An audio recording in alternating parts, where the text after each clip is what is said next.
નમસ્કાર દર્શક મિત્રો, હું છું એન્કર અર્પિતા પટેલ. આપ જોઈ રહ્યા છો VM24 news Gujarat news channel. જોતા રહો ગુજરાતના દરેક જિલ્લાના ન્યૂઝ VM24 ન્યૂઝ ગુજરાતમાં. ગીર ગઢડા તાલુકાના જાંબોળાગીર ગામની નજીક આવેલ જમજીર ધોધમાં યુવક પડ્યો. સેલ્ફી લેવાના ચક્કરમાં યુવક જમજીર ધોધમાં પડ્યો હતો. યુવક જામનગર જિલ્લાના ઘ્રોલ ગામના હોવાનું જાણવા મળ્યું હતું. ઘટનાની જાણ ગીર સોમનાથ પોલીસ અને વેરાવળ ફાયરની ટીમને થતાં વેરાવળ ફાયર ટીમ ઘટના સ્થળે પહોંચી યુવકની શોધખોળ હાથ ધરવામાં આવી હતી. વેરાવળ ફાયર ટીમની ભારે જહેમત બાદ ગણતરીના કલાકોમાં જમજીર ધોધમાંથી યુવકની લાશ મળી આવી. મૃતક યુવકનું નામ પરેશ પરમાર હોવાનું જાણવા મળ્યું હતું. યુવકની લાશને પીએમ અર્થે વેરાવળ સિવિલ હોસ્પિટલ ખસેડવામાં આવી હતી.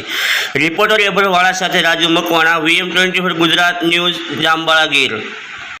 Ravirajsinh Chavda, fire officer Gir Somnath. આજના જે આપણે જમજીર ધોધની જે ઘટના છે તેમના વિશે તમે શું કહેશો?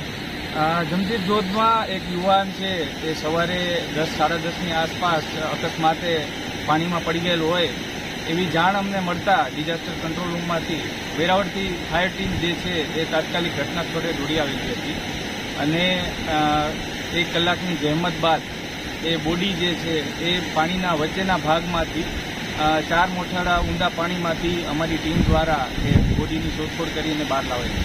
જે આ આપણે પાણીમાં જે ભાઈ ડૂબા હતા તેમનો વતન કયું? એ ભાઈ જાણવા મુજબ જામનગરના વતની છે. જામનગરના. તેમને અત્યારે હાલ ક્યાં લઈ જવામાં આવેલા છે? અત્યારે એમને પીએમ માટે સિવિલ હોસ્પિટલ લઈ જવા. Civil hospital.